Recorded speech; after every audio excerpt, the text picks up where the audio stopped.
사랑하는 여러분, 한 주간 평안하셨습니까? 네, 또 연휴 가운데서 잘 보내고 계시고 있으시죠? 오늘은 우리 2부, 그쵸? 네, 오늘은 2부 예배는 영유아 유치부부터 청소년들까지 다 같이 예배를 드리고 있습니다. 그래서 좀 위에하고 또 밑에도 이렇게 있는데, 우리 옆에 계신 분들과 잠깐 인사를 나누실까요? 하나님의 은혜가 충만하시기를 기도합니다. 이렇게 인사하실까요? 개인마다 차는 있겠지만 이런 연휴가 참 시간이 빨리 가는 것 같습니다. 벌써 지금 금요일날 시작했는데 내일 이제 하루밖에 남지 않아서 또 오늘 명절 예배 마치고 또 올라가시는 가족들도 계실 것이고 또 내려오신 분들도 계실 텐데 안전운전 또 하시고 잘 올라가시길 바라겠습니다. 사랑하는 여러분, 이렇게 오랜만에 가족들을 모이면 참 좋으시죠? 또 물론 요즘에 뉴스에 들려오는 얘기들 보면 또 가족끼리 여러 가지 분쟁 소식도 들리긴 하지만 그래도 가족들은 모처럼 만에 보는 것이 대부분은 행복하실 것입니다. 우리가 이제 그런 거를 보면서 이제 행복하다라고 표현을 합니다. 많은 사람들이 행복이라는 것을 이렇게 추구하고자 합니다. 사실 아이들을 그렇게 닥달해서 공부를 시키는 이유도 부모의 바람은 딱 하나죠. 너 잘 되라고, 행복하라고.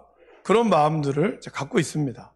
또 그것에 또 반응해서 행복은 성적순이 아니잖아요. 이렇게 이야기하는 사람들도 있고 또 행복에 필요한 여러 가지 조건들이 뭐가 있을까? 사람들마다 의견들이 다 다르고 사실은 그렇게 이야기하는 부모님들도 정말 공부가 달까? 이런 의문점을 가지며 살아가기도 합니다.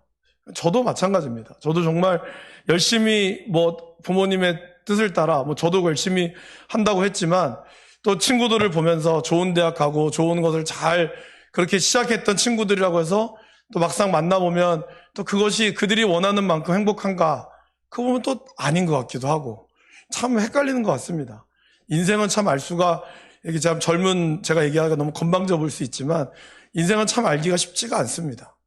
과연 그렇다면 진짜 행복할 수 있는 여러 가지 조건이 뭘까요? 그것을 과연 우리는 어떻게 알 수 있을까요? 사람들마다 이야기하는 행복이 다 다릅니다.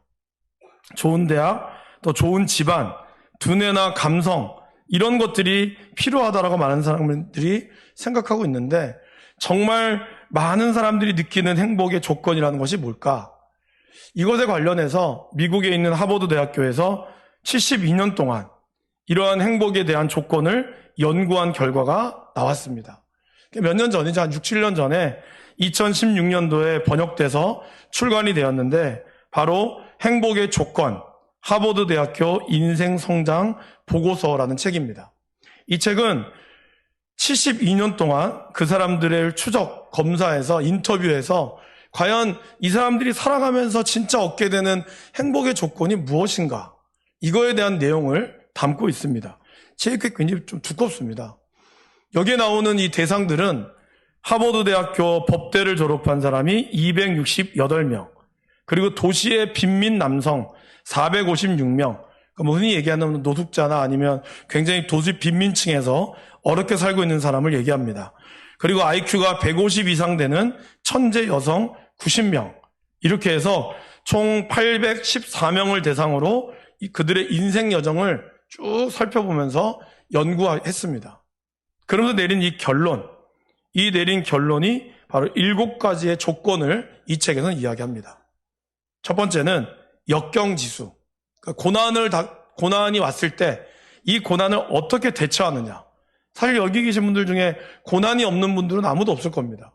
그러면 문제는 고난이 없는 게 문제가 아니라 이 고난에 대해서 어떻게 대처하느냐에 따라서 그 사람의 행복이 결정되었다라는 것입니다. 두 번째는 배우는 자세가 있는가? 그러니까 초등학교, 중학교 때 말고 계속해서 끊임없이 배우고자 하는 열정이 있는가? 세 번째는 결혼 생활을 통해서 결혼 생활을 잘하고 있는가? 네 번째는 담배를 피우지 않는가? 특별히 담배를 피웠다 하더라도 45세 이전에 금연해서 지금까지 오고 있었던 사람들. 왜냐하면 지금 있는 사람들이 대부분 이 연구 결과의 마지막 사람들은 80대에 접어들었습니다. 그들을 인터뷰한 거죠. 그러니까 그들이 태어날 때부터 지금까지 그들을 대상으로 인터뷰해 온 내용입니다. 다섯 번째는 알코올 중독 경험이 있는가 없는가. 그러니까 적당한 음주는 어느 정도 허용되지만 알코올 중독까지 가는 그러한 사람들. 그리고 여섯 번째는 규칙적인 운동을 하고 있는가. 적어도 일주일에 4번 이상 그리고 1시간 정도의 운동을 하고 있는 사람. 마지막으로 일곱 번째로 적당한 체중을 유지해야 한다라는 것입니다. 너무 말라도 안 되고 너무 살쪄도 곤란하다는 것이죠. 이러한 7가지를 기준을 가지고 사람들이 행복했다라는 것이죠. 특별히 이제 50세를 기준으로 했을 때 이 행복의 조건 7가지 가운데, 아까 했던 7가지 가운데 5가지에서 6가지를 갖춘 이러한 사람이 814명 중에 106명 정도라고 합니다. 그 중에 50%는 80세에 행복하고 건강하게 살고 있었다라고 나오고 있습니다. 그 가운데 불행하고 병약한 이들은 7.5%에 그쳤다는 것이죠. 그러니까 7가지 조건 중에서 5가지와 6가지 해당하는 사람들의 반은 좀 거의 다 건강하고 행복했고 대부분 7.5%만이 병약하고 연약했다라는 것입니다. 근데 50세 중에서 3가지 이하를 갖춘 사람, 50세가 되었을 때 7가지 조건 중에서 3가지 이하를 갖춘 사람들은 80세에는 행복하고 건강한 사람이 아무도 없었다고 합니다. 그리고 4가지 이상, 이 7가지 중에 4가지 이상의 조건을 갖춘 사람보다 80세 이전에 사망할 확률이 3배 이상 높았다라고 얘기합니다.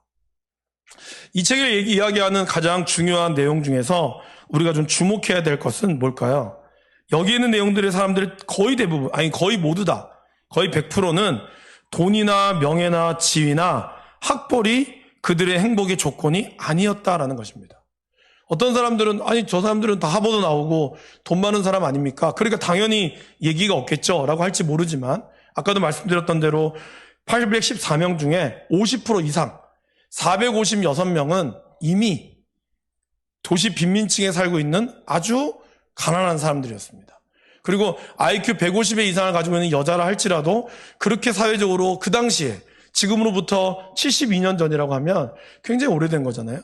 그렇게 인정을 받지 못했던 사람들이었습니다. 그런데 그들도 그들의 인생에서 행복이라고 하는 것은 타고난 부나 아니면 돈, 명예나 지위나 학벌은 전혀 없었다라는 것입니다. 그럼 이 책이 이야기하는 가장 중요한 행복의 조건은 뭘까요? 이 7가지 조건을 하나로 묶으면 바로 관계였다라는 것입니다.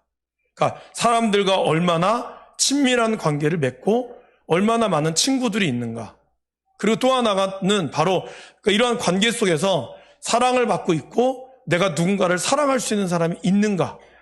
이것이 이 사람의 행복을 결정지었다라는 것입니다. 돈이 전혀 필요 없다는 말이 아닙니다. 물질은 필요하죠. 그러나 물질의 많고 적음이 그 사람의 행복을 결정하지는 않는 거라는 것이죠. 여러분 어떻습니까? 돈이 많으면 좋고 돈이 없으면 조금 불편하죠. 그죠? 돈이 많으면 더 많은 걸 살 수가 있습니다. 저희 집에는 이제 커피를 내리는 기계가 있습니다. 커피를 가는 기계가 있어요. 그리고 커피를 내릴 수 있는 이런 드리퍼라는 게 있습니다. 근데 요즘 기계는 보니까 커피를 내리기도 하고 그 자리에서 바로 즉석으로 커피를 내릴 수 있는 기계가 있더라고요. 근데 비싸요. 돈이 많은 분들은 그걸 사면서 커피를 즐길 수 있겠죠. 근데 저와 같은 경우는 이거를 일부러 갈고 물도 끓이고 또 이런 걸 종이를 사서 내리고 해야 되는 작업입니다. 한 번에 내릴 수 있으면 얼마나 편할까요? 이거는 불편하죠.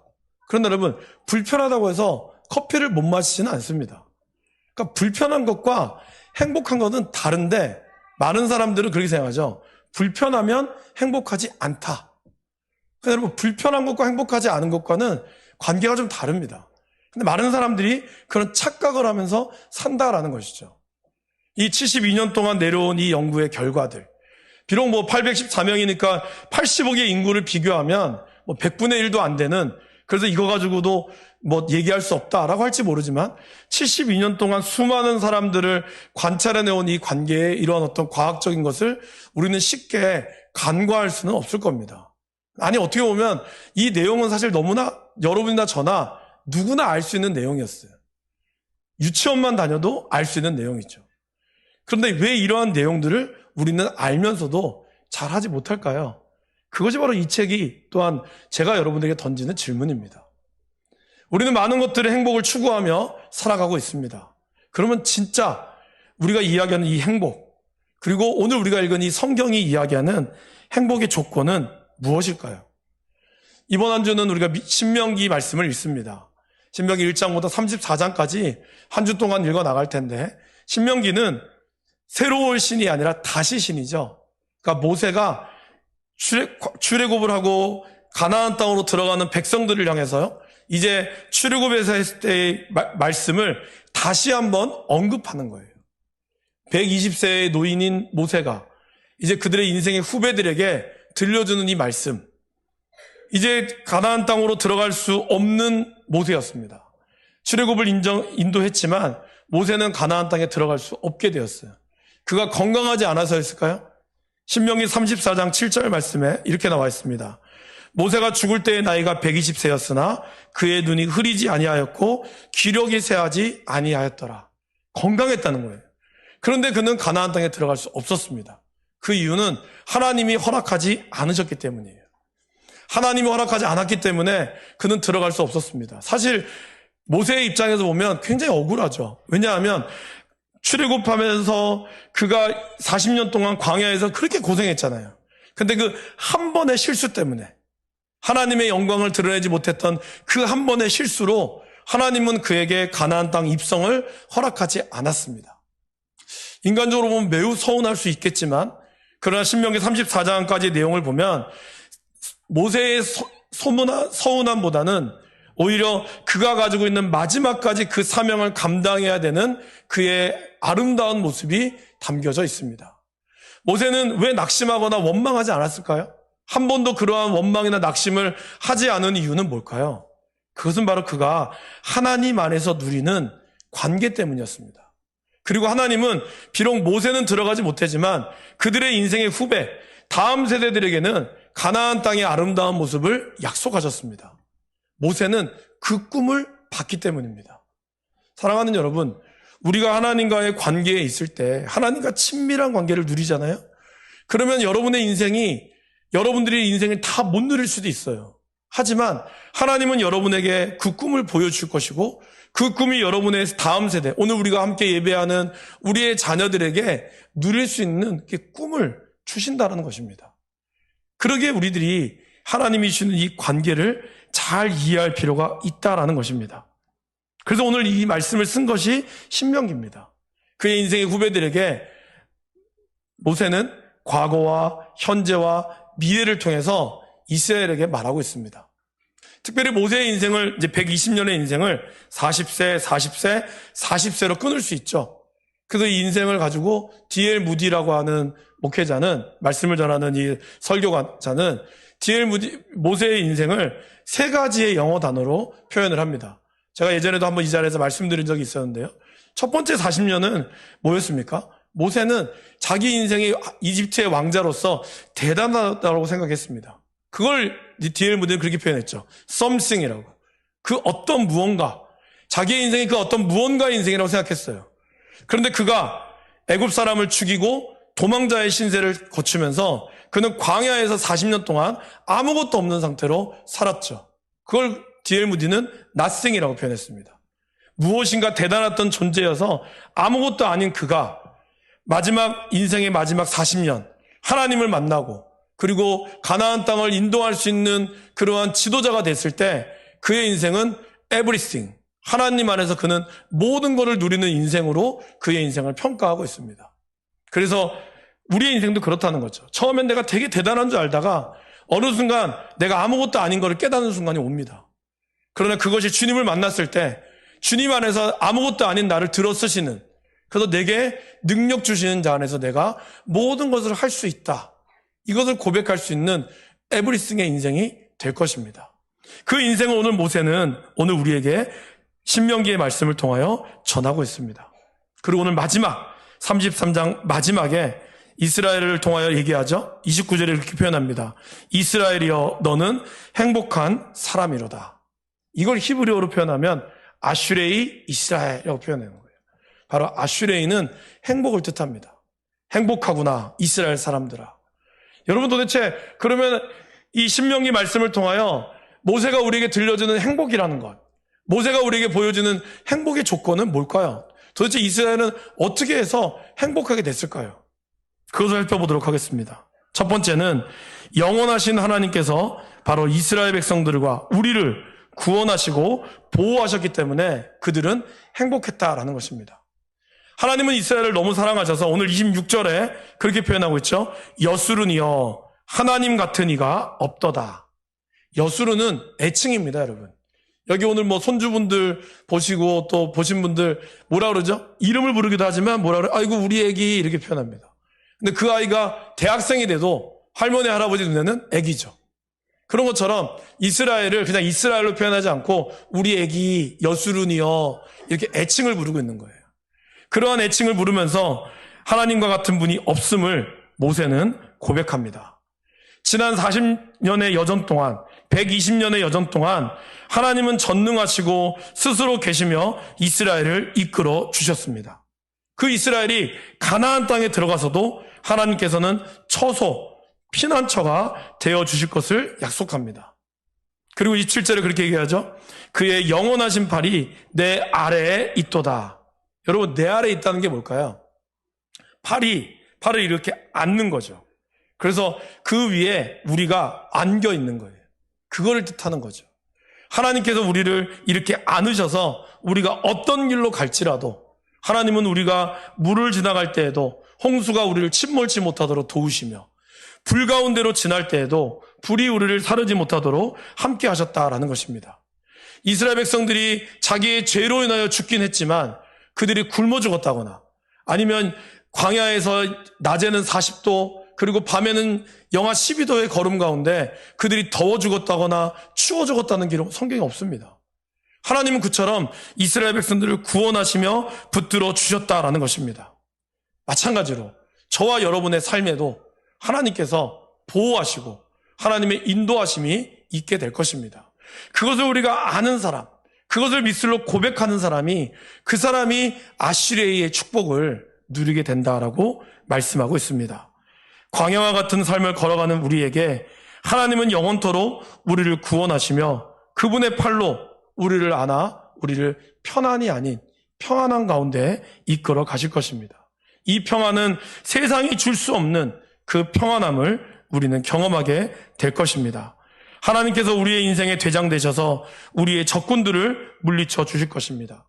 이것을 고백했던 사도 바울은 선교 여행 가운데 몇 번이라도 죽을 뻔한 위기 가운데서도 하나님의 보호하심을 잊지 않았기에 그는 이렇게 고백하고 있습니다. 로마서 8장 38절 39절 말씀을 다 함께 여러분들의 고백으로 한번 읽어보시겠습니다. 내가 확신하노니 사망이나 생명이나 천사들이나 권세자들이나 현재일이나 장래일이나 능력이나 높음이나 깊음이나 다른 어떤 피조물이라도 우리를 우리 주 그리스도 예수 안에 있는 하나님의 사랑에서 끊을 수 없으리라. 아멘. 로마 사도 바울은 이렇게 고백하고 있다는 거예요. 어떠한 것도 하나님의 사랑에서 끊을 수 있는 것은 없다.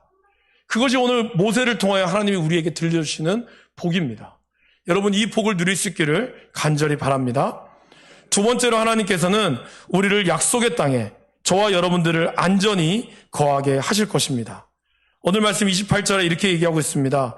이스라엘이 안전히 거하며 야곱의 샘은 곡식과 새 포도주의 땅에 홀로 있나니 곧 그의 하늘이 이슬을 내리는 곳에로다.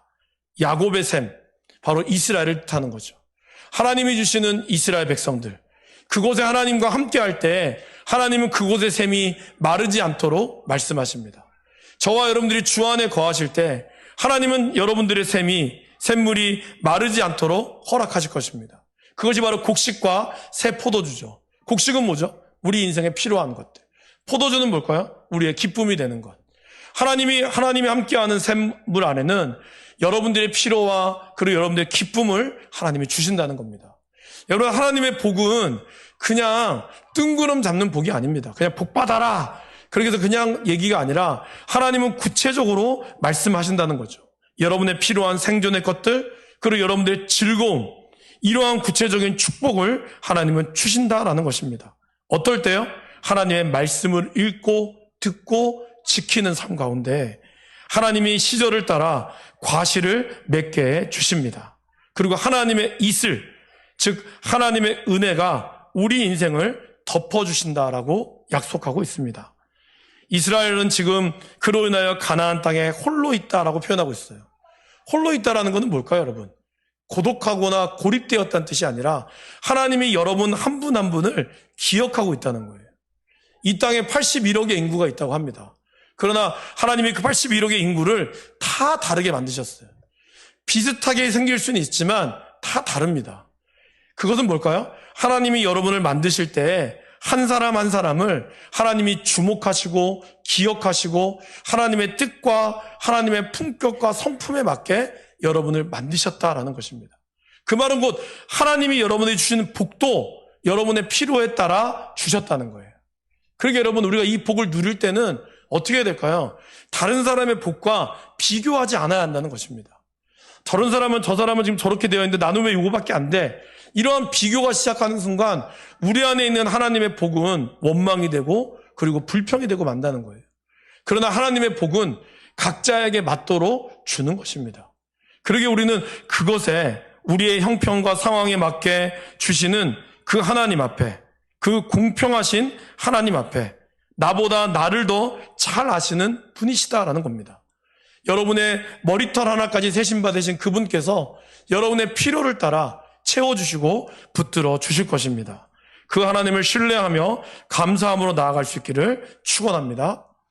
마지막으로 하나님은 우리의 인생을 승리케 하시는 분이십니다.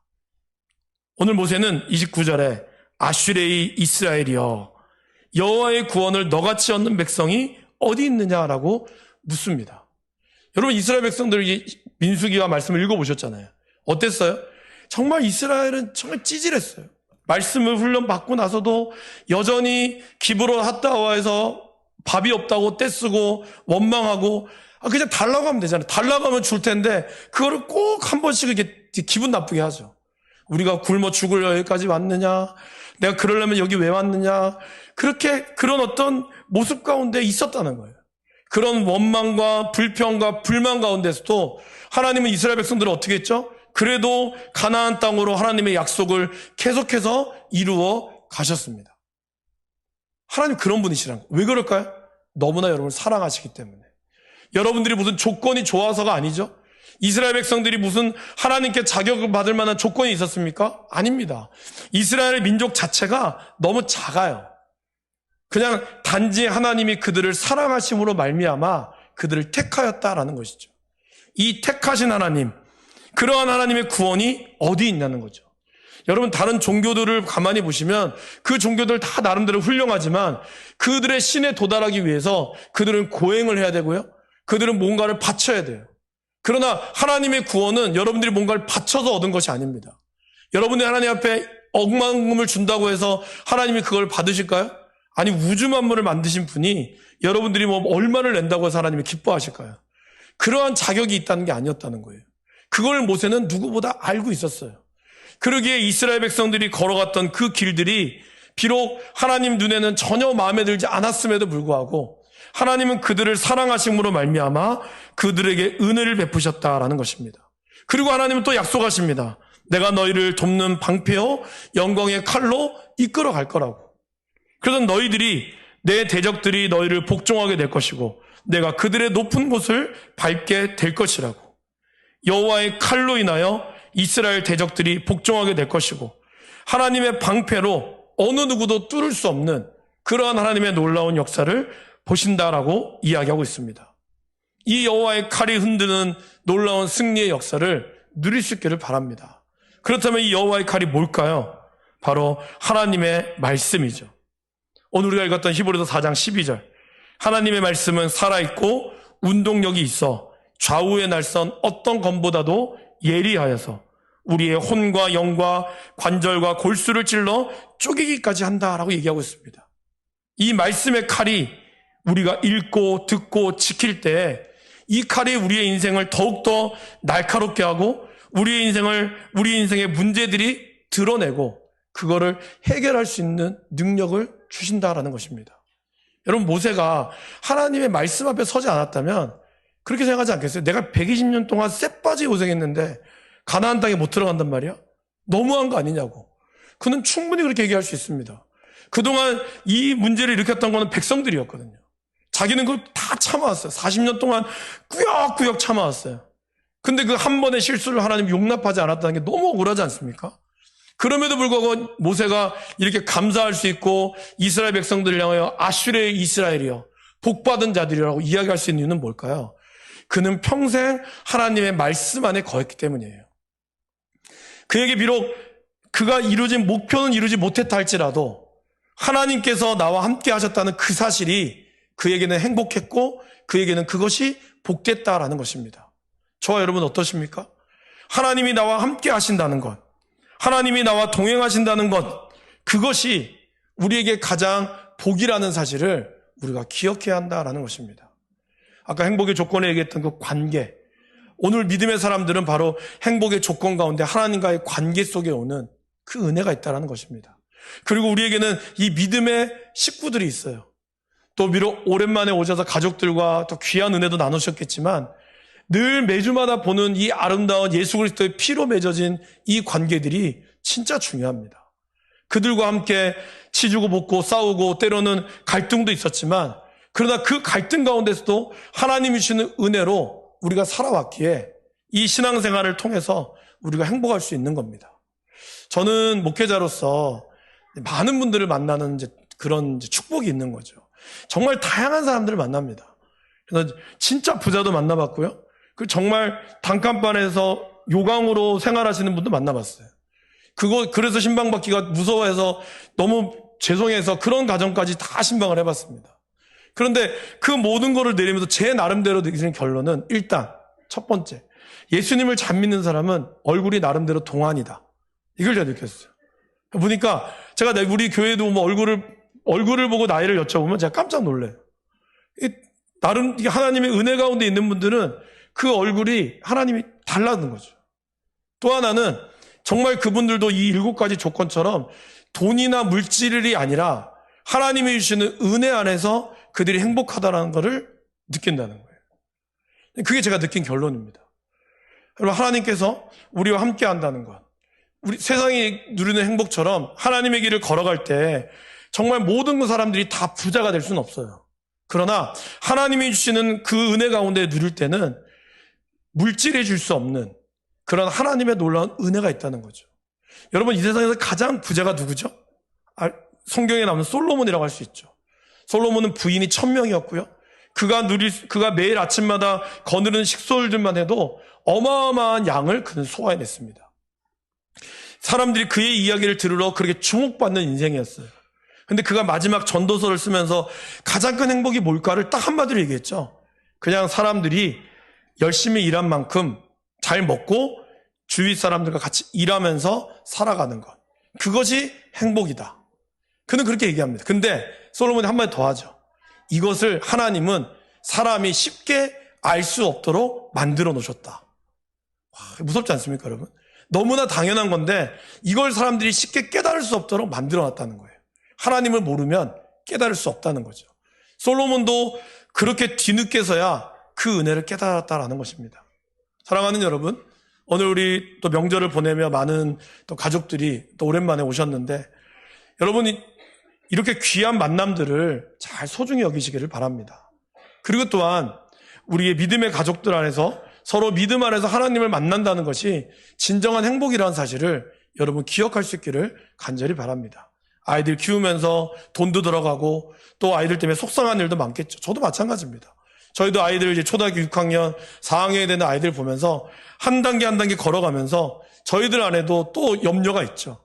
그러나 주님이 우리와 동행하시며 하나님이 우리와 함께 하신다는 이 사실로 인하여 우리는 이 모든 것을 넉넉히 이겨낼 수 있게 될 줄 믿습니다.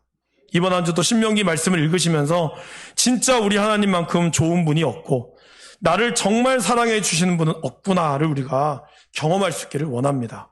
그래서 내 인생이 하나님이 함께하는 인생, 그 인생이 정말 행복한 인생이구나라고 고백할 수 있기를 간절히 축원합니다.